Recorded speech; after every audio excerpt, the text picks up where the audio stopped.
Triumph. My journey continues.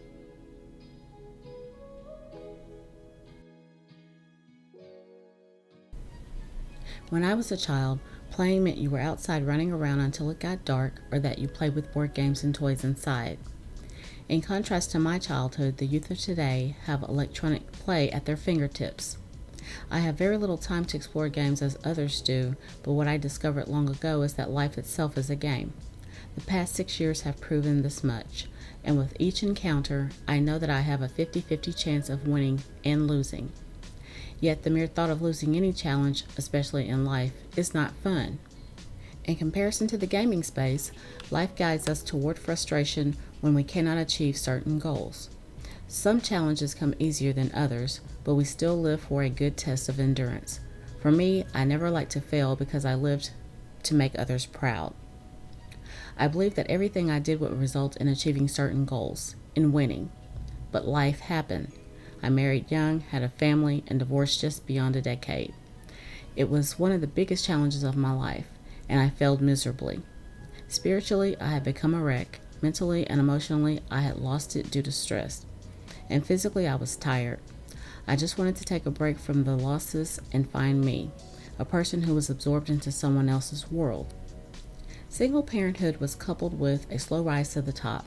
Job promotions were coming one after another, and then I was forced to start from the bottom again. And another steep fall followed with a death in the family. Still, the challenge to get up and keep trying without fail was beckoning.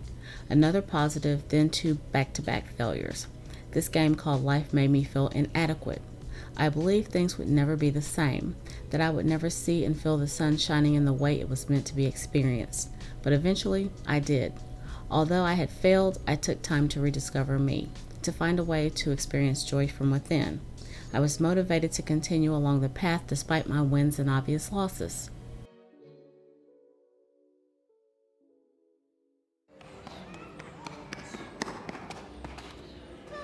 Do it again, Ellie. Do it again.